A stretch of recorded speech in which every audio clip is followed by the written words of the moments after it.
Hosea chapter 12. Ephraim feeds on the wind. He pursues the east wind all day and multiplies lies and violence. He makes a treaty with Assyria and sends olive oil to Egypt. The Lord has a charge to bring against Judah. He will punish Jacob according to his ways and repay him according to his deeds. In the womb he grasped his brother's heel. As a man he struggled with God. He struggled with the angel and overcame him. He wept and begged for his favor. He found him at Bethel and talked with him there. The Lord God Almighty, the Lord is his name. But you must return to your God. Maintain love and justice and wait for your God always. The merchant uses dishonest scales and loves to defraud. Ephraim boasts, I am very rich, I have become wealthy. With all my wealth they will not find in me any iniquity or sin. I have been the Lord your God, ever since you came out of Egypt. I will make you live in tents again, as in the days of your appointed festivals. I spoke to the prophets, gave them many visions, and told parables through them. Is Gilead wicked? Its people are worthless. Do they sacrifice bulls in Gilgal? Their altars will be like piles of stones on a plowed field. Jacob fled to the country of Aram. Israel served to get a wife, and to pay for her he tended sheep. The Lord used a prophet to bring Israel up from Egypt. By a prophet he cared for him. But Ephraim has aroused his bitter anger. His Lord will leave on him the guilt of his bloodshed, and will repay him for his contempt. Hosea chapter 13. When Ephraim spoke, people trembled. He was exalted in Israel.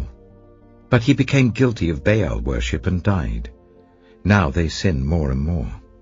They make idols for themselves from their silver, cleverly fashioned images, all of them the work of craftsmen. It is said of these people, they offer human sacrifices, they kiss calf idols. Therefore, they will be like the morning mist, like the early dew that disappears, like chaff swirling from a threshing floor, like smoke escaping through a window. But I have been the Lord your God ever since you came out of Egypt.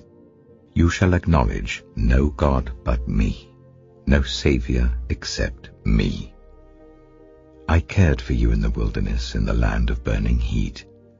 When I fed them, they were satisfied. When they were satisfied, they became proud. Then they forgot me. So I will be like a lion to them. Like a leopard I will lurk by the path. Like a bear robbed of her cubs, I will attack them and rip them open. Like a lion I will devour them. A wild animal will tear them apart. You are destroyed, Israel, because you are against me, against your helper. Where is your king that he may save you? Where are your rulers in all your towns, of whom you said, give me a king and princes? So in my anger I gave you a king, and in my wrath I took him away. The guilt of Ephraim is stored up, his sins are kept on record.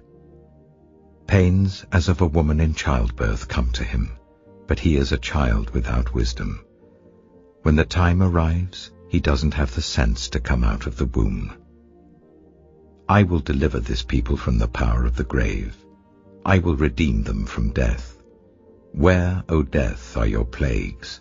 Where, O grave, is your destruction? I will have no compassion, even though he thrives among his brothers. An east wind from the Lord will come, blowing in from the desert. His spring will fail, and his well dry up. His storehouse will be plundered of all its treasures.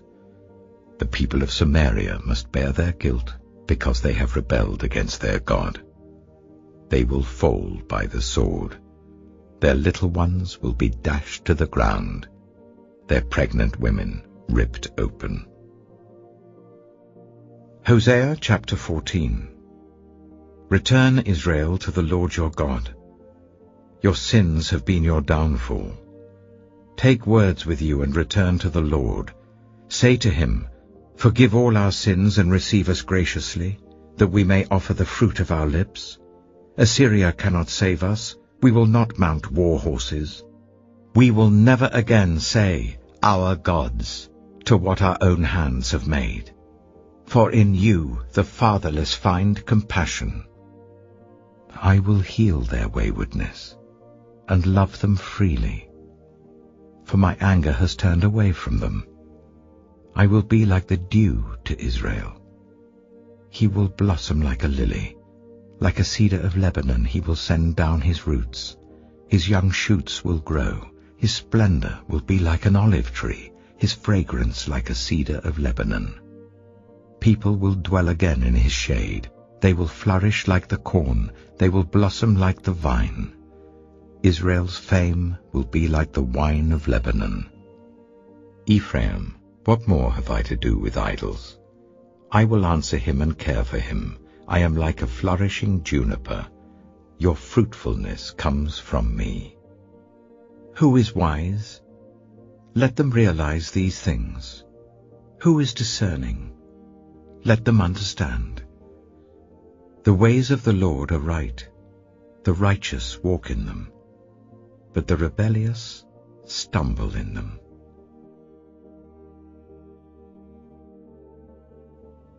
Romans chapter 13. Let everyone be subject to the governing authorities, for there is no authority except that which God has established. The authorities that exist have been established by God. Consequently, whoever rebels against the authority is rebelling against what God has instituted, and those who do so will bring judgment on themselves. For rulers hold no terror for those who do right, but for those who do wrong. Do you want to be free from fear of the one in authority? Then do what is right, and you will be commended.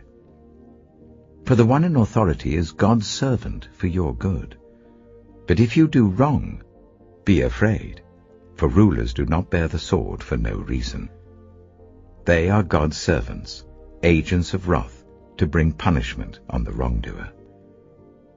Therefore, it is necessary to submit to the authorities, not only because of possible punishment, but also as a matter of conscience. This is also why you pay taxes, for the authorities are God's servants, who give their full time to governing. Give to everyone what you owe them. If you owe taxes, pay taxes. If revenue, then revenue. If respect, then respect. If honor, then honor. Let no debt remain outstanding, except the continuing debt to love one another. For whoever loves others has fulfilled the law. The commandments, you shall not commit adultery, you shall not murder, you shall not steal, you shall not covet, and whatever other command there may be, are summed up in this one command: love your neighbor as yourself. Love does no harm to a neighbor. Therefore love is the fulfillment of the law.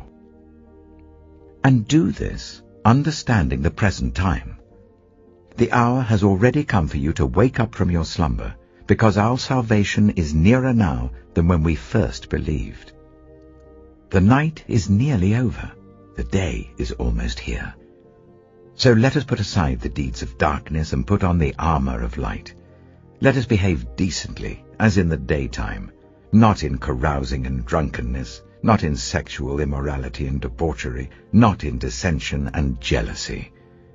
Rather clothe yourselves with the Lord Jesus Christ, and do not think about how to gratify the desires of the flesh.